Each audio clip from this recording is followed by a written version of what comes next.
Students, today we are doing fourth part of question number 4. So first of all, listen this statement very carefully. Places A and B are 100 kilometer apart on a highway. ठीक है, कोई दो places है, एक A एक B.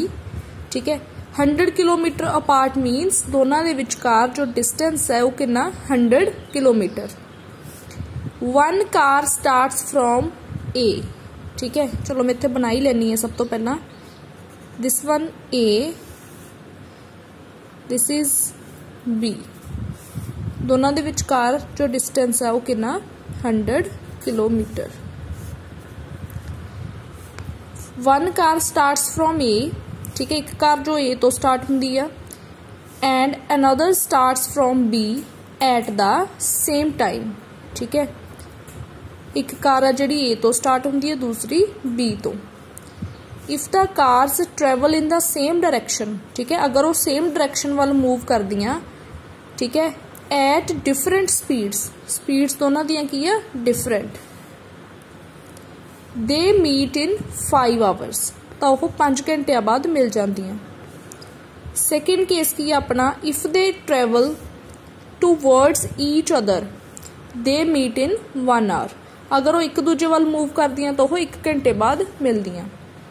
What are the speeds of 2 cars. ठीक है, दोनों केसिस दे विच जिहड़ियां स्पीड्स आ करदियां वो की है डिफरेंट है. ठीक है, तो सो सब तो पहला आपां की करदे आ, लैट कर लैंदे आ speeds of 2 cars. First let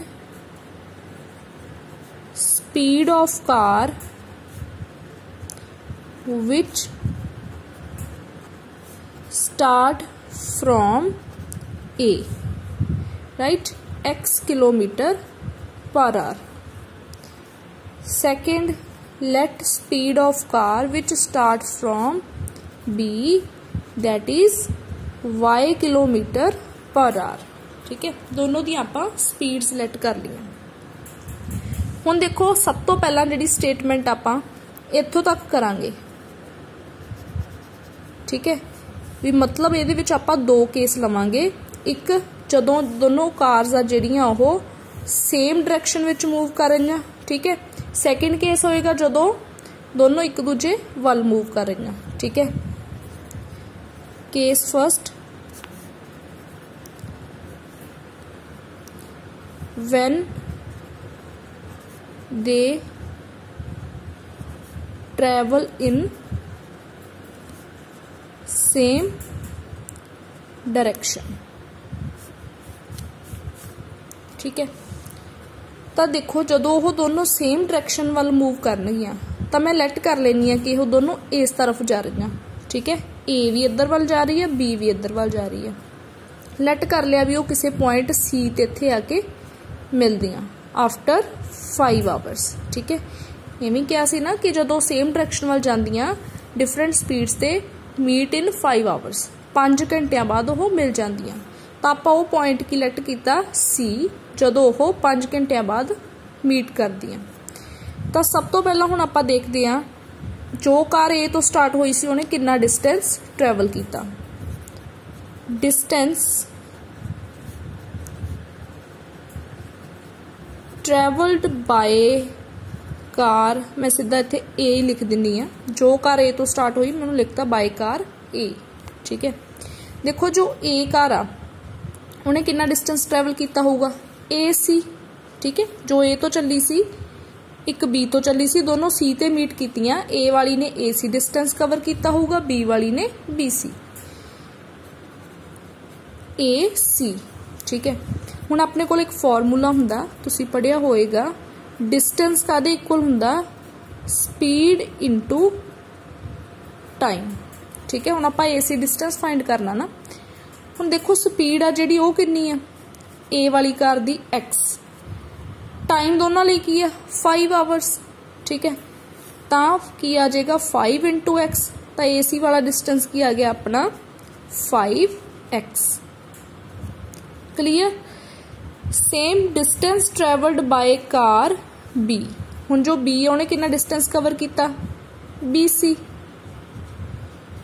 ठीक है, जो कार बी तो चली सी ਉਹਦੀ स्पीड कितनी है y, टाइम दोनों ਲਈ ਕੀ है सेम ही रहेगा, ठीक है, क्योंकि दोनों 5 आवर्स बाद मीट कर दी। फॉर एग्जाम्पल ये कार 2 बजे चली है, ये भी 2 बजे चली है, ठीक है। स्पीड्स दोनों दी डिफरेंट है, हौली जा रही है, ज़्यादा फास्ट जा रही है, ठीक है। फॉर एग्जाम्पल वो 5 बजे मीट कर गई 3 घंटिया बाद, फिर टाइम तो दोनों मतलब 3-3 आवर चलिया ना। सिमिलरली इत्थे दोनों लिए टाइम की आएगा 5 ही आएगा, ठीक है। तो यदि की बन जाएगा 5y, डिस्टेंस की आ जाएगा BC 5y। हुण देखो बच्चों आपां नूं AB डिस्टेंस ही पता, ठीक है, AB पता आपां नूं 100 किलोमीटर आ, BC AC तो नहीं पता, ठीक है। तो जो AB आ उन्होंने आपां इहदे विच कन्वर्ट करने की कोशिश करनी है, ठीक है। देखो हुण जिहड़ा AB है उन्होंने मैं लिख सकती हाँ AC minus BC, because AC दे विचों जे मैं BC माइनस करदा तो AB बचेगा ना, ठीक है। हुण AB दे इत्थे पुट कर दो वैल्यू, क्योंकि आपां नूं फाइंड सी डिस्टेंस मतलब ऑलरेडी गिवन सीगा 100। AC कितना 5x, BC कितना 5y, ठीक है। तो सो अपनी फर्स्ट इक्वेशन की बन गई 5x minus 5y equals to 100, ठीक है।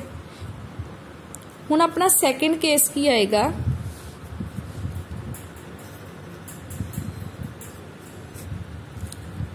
when they travel towards each other,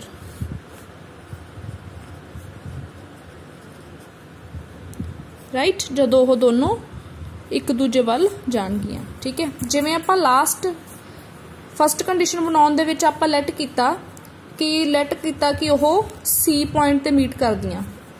हुण जदों दोनों एक दूजे वाल आउणगियां, A वाली इधर नूं आ जाएगी, B वाली इधर नूं टुवर्ड्स ईच अदर, तो आपां लेट कर लिया भी वो किसी D पॉइंट ते मीट करदियां, ठीक है। सो डिस्टेंस ट्रैवल्ड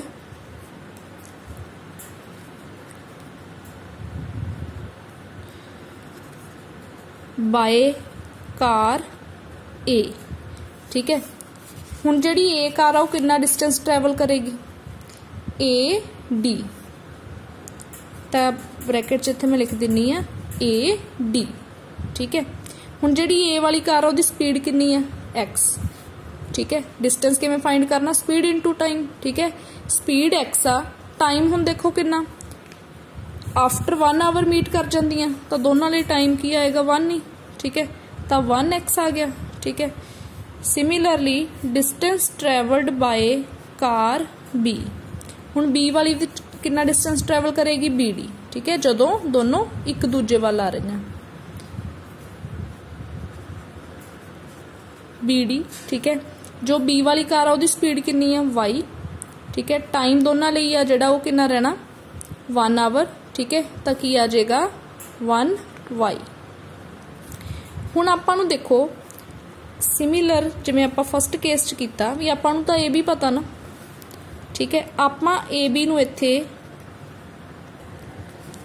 इहदे which convert Karan the try करनी है, ठीक है। AB आपां नूं पता, आपां AB नूं लिख सकते हैं AD प्लस BD, ठीक है। तो AB की आ गया AD प्लस BD, ठीक है। हुण AB दी कितनी वैल्यू अपने कोल, AB इज 100, ठीक है। AD कितना आया वा अपना 1x, BD कितना 1y, ठीक है। तो की आ जाएगा 1x plus 1y, 1x plus 1y। AD BD दी इत्थे वैल्यू पुट करती, ये सीगा अपना AB, this is AD, this is BD, ठीक है। तो ये अपनी बन गई second equation x plus y equals to 100, ठीक है। सो दोनों इक्वेशनस नूं तुसीं जिहड़े मर्जी मैथड नाल सॉल्व कर लेना।